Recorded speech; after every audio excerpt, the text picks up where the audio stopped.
400 सीटें कौन से टेंट की लेके आते बाबा? हमारे बिना 400 सीटें लेकर आते तुम? अरे हम कहते हैं बैरिस्टर ओवैसी साहब के बिना तुम 25 सीटें भी नहीं आते। अखिलेश यादव जी लंबी टोपी लगा के लंबा रुमाल डाल कर आएंगे तो हमारा अब्दुल रहमान कहेगा अखिलेश भैया जिंदाबाद, अखिलेश भैया जिंदाबाद। लेकिन ये नहीं देखता कि मुजफ्फरनगर में मुसलमानों की माँ बहनों की असमत को तार तार किया गया अखिलेश यादव की सरकार में। मुसलमानों की माँ बहनों की इज्जतों को तार तार किया गया अखिलेश यादव की सरकार में। एक तरफ ढोल बज रहा है, दूसरी तरफ मुसलमानों की माँ बहनों की असमत को तार तार किया जा रहा है और अखिलेश यादव माधुरी दीक्षित का नंगा नाच देख रहे हैं।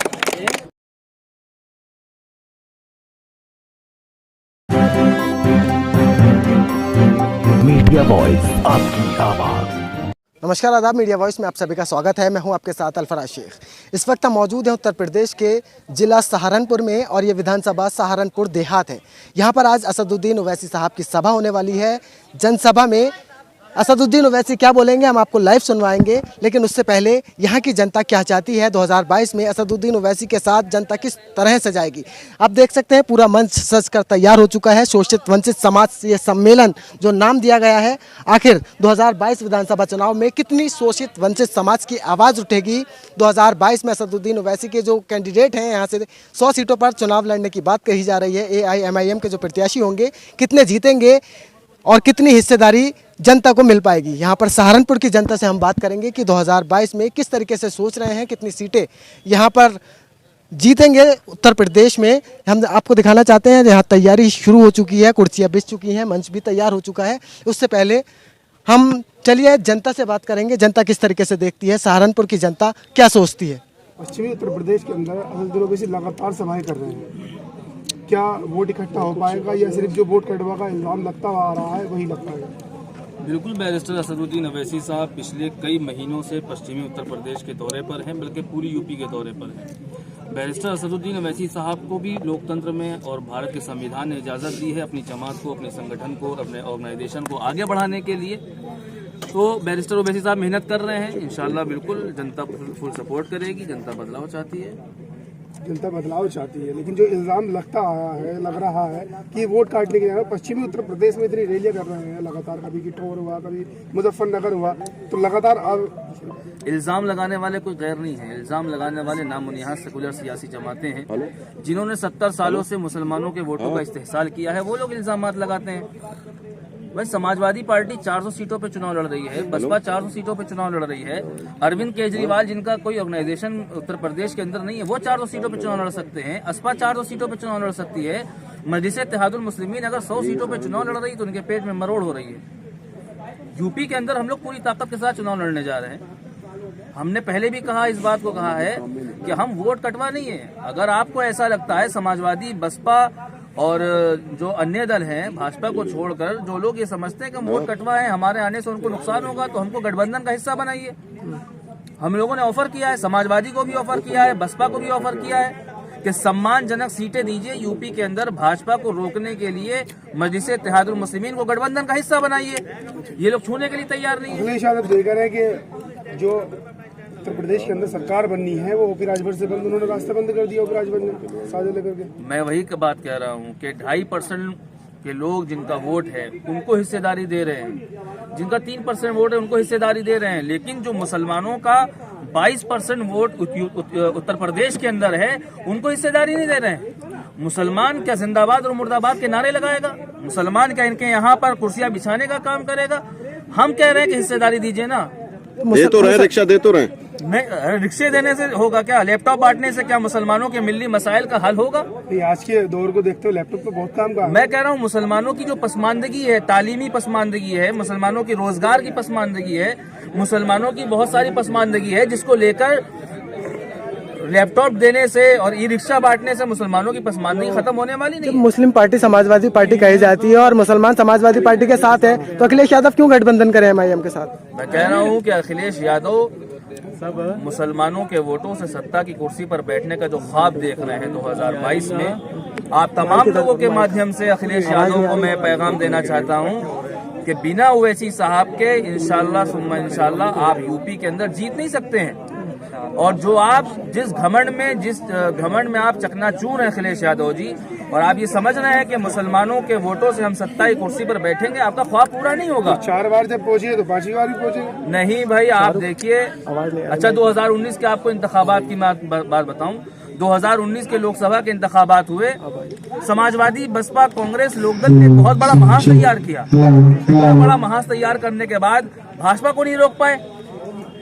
हम कह रहे हैं आप हमको लेंगे, वो तो लोग कह रहे हैं, ज्यादातर पार्टी वाले भी कह रहे हैं, बड़े बड़े अध्यक्ष कह रहे हैं मशीनों की कमी थी। हाँ, मशीनों में कमी थी। अब ओवैसी साहब चुनाव लड़ेंगे तो अब मशीनों में कमी खत्म हो जाएगी और ओवैसी साहब पर ठप्पा फोड़ा जाएगा और मुसलमानों पर ठप्पा फोड़ा जाएगा कि इन लोगों ने वोट काटा, इन लोगों ने हराने का काम किया।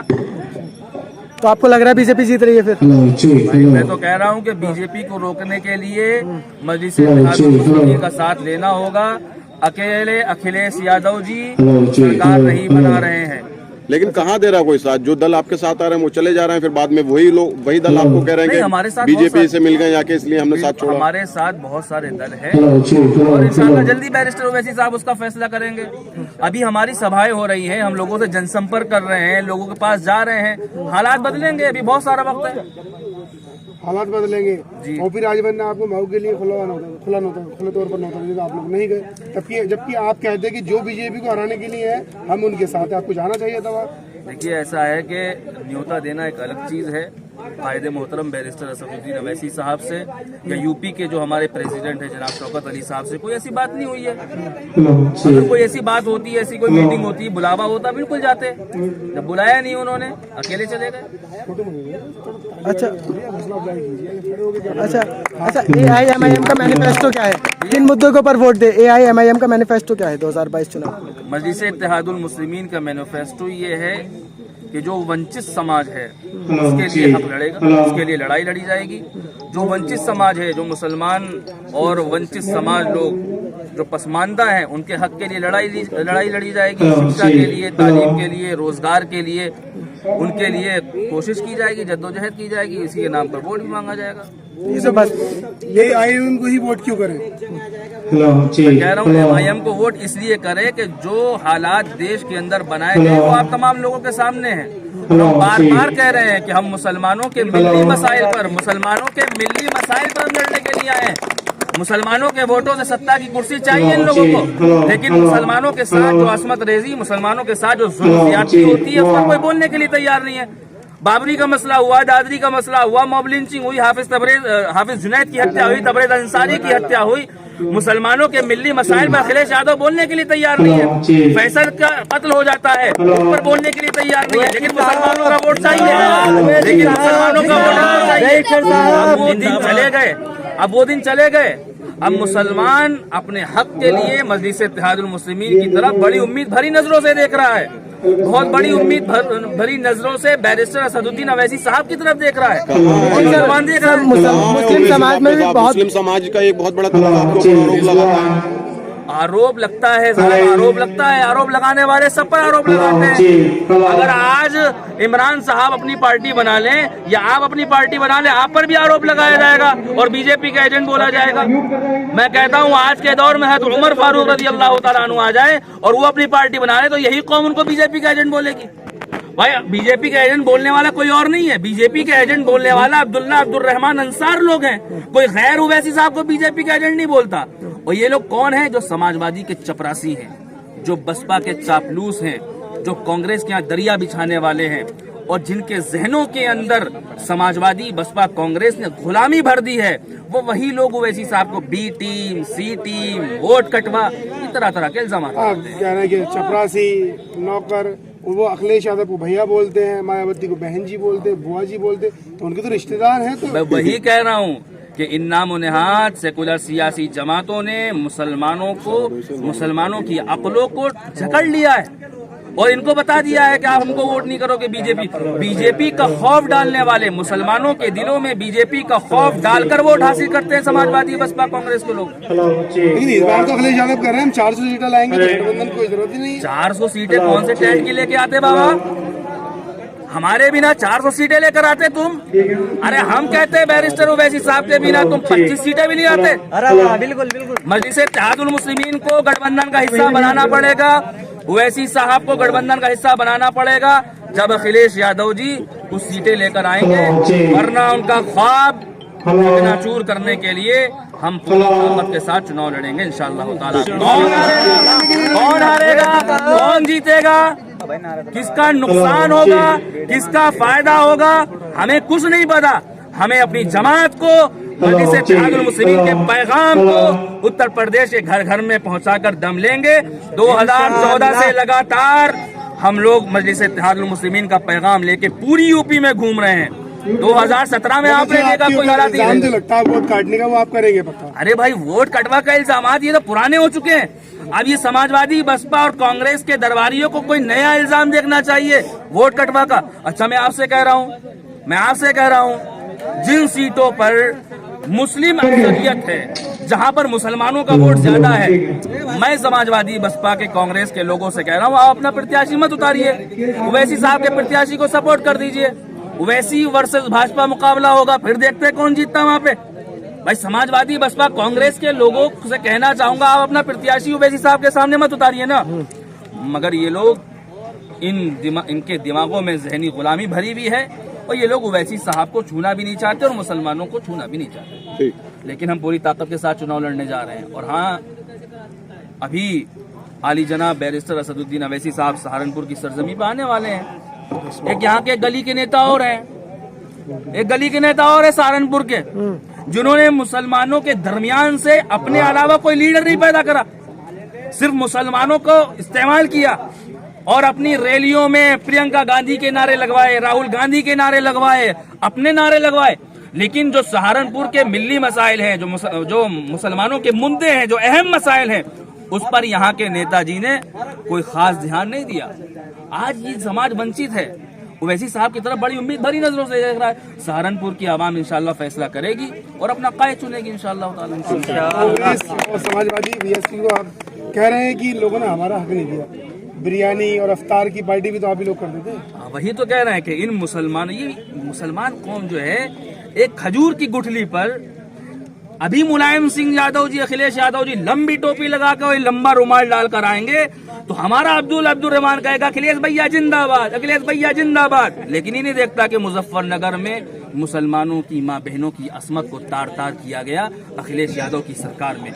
मुसलमानों की माँ बहनों की इज्जतों को तार तार किया गया अखिलेश यादव की सरकार में। एक तरफ ढोल बज रहा है, दूसरी तरफ मुसलमानों की माँ बहनों की असमत को तार तार किया जा रहा है और अखिलेश यादव माधुरी दीक्षित का नंगा नाच देख रहे हैं। अफ्तार पार्टी में ठीक है, लंबी टोपी और रुमाल डालकर आ जाते हैं, लेकिन जब मेरा सवाल वही है कि मुसलमानों की पसमानदा कौम के जो हालात है, लगा रहे हैं इल्जाम मुस्लिम लोग, ज्यादातर मुस्लिम आज भी यही कहते हैं कि अखिलेश भैया जिंदाबाद, ये जवानी तेरे ऊपर कुर्बान, कुछ इसी तरीके का नारा है उनका। अखिलेश भैया जिंदाबाद, जिंदाबाद, ये जवानी तेरे ऊपर है कुर्बान। वही तो मैं कह रहा हूँ कि मुसलमानों को इस्तेमाल किया गया। कौन साथ में, कौन अखिलेश भैया जिंदाबाद की जो नारे अखिलेश भैया जिंदाबाद के नारे लगाने वाले वही लोग हैं। मैं आपसे कह रहा हूँ जो जहनी गुलाम हैं, जिनके अंदर जहनी, भाई मैं कह रहा हूँ कि मुसलमानों की कोई अपनी सियासी जमात क्यों नहीं होना चाहिए? क्या मुसलमान अखिलेश यादव का गुलाम है? क्या मुसलमान बहन कुमारी मायावती का गुलाम है? क्या मुसलमान राहुल गांधी का गुलाम है? क्या मुसलमान सोनिया गांधी का गुलाम है? मुसलमानों की अपनी सियासी जमात क्यों नहीं होना चाहिए? मुसलमानों का अपना सियासी लीडर क्यों नहीं होना चाहिए? जब यादवों की अपनी जमात है, ब्राह्मणों की अपनी जमात है, दलितों की अपनी जमात है, सबकी अपनी सियासी जमात है, सबका अपना सियासी कायद है, सबका अपना सियासी लीडर है, तो मुसलमानों की अपनी सियासी जमात और अपने सियासी लीडर क्यों नहीं होना चाहिए? बिल्कुल आना चाहिए, बिल्कुल। मुल्ला मुलायम है तो आपके आप ही ने बनाया उनको मुल्ला मुलायम। वही तो कह रहा हूँ, 3 बार मुख्यमंत्री, 4थी बार उनके लड़की को मुख्यमंत्री। मुसलमानों के पास कोई ऑप्शन नहीं था, मुसलमानों के पास कोई ऑप्शन नहीं था। मुसलमानों ने मुल्ला हमारे बुजुर्गों ने, मैं कह रहा हूँ हमारे बुजुर्गों ने अपनी जवानी कुर्बान कर दी मुल्ला मुलायम पर। आज उनकी और जो यूथ है, आज जो उनकी जनरेशन है, वो अखिलेश भैया पे जवानी कुर्बान कर रही है। पहले हमारे पास कोई ऑप्शन नहीं था, हमारे पास कोई प्लेटफॉर्म नहीं था, हमारे पास कोई अपनी सियासी जमात नहीं थी, हमारा कोई अपना सियासी लीडर नहीं था। आज मुसलमानों के पास अपनी सियासी जमात भी है, अपना सियासी रहनुमा भी है, अपना सियासी कायद भी है। इंशाअल्लाह 2022 के अंदर मजलिस इत्तेहादुल मुस्लिमीन पूरी ताकत के साथ चुनाव लड़ेगी।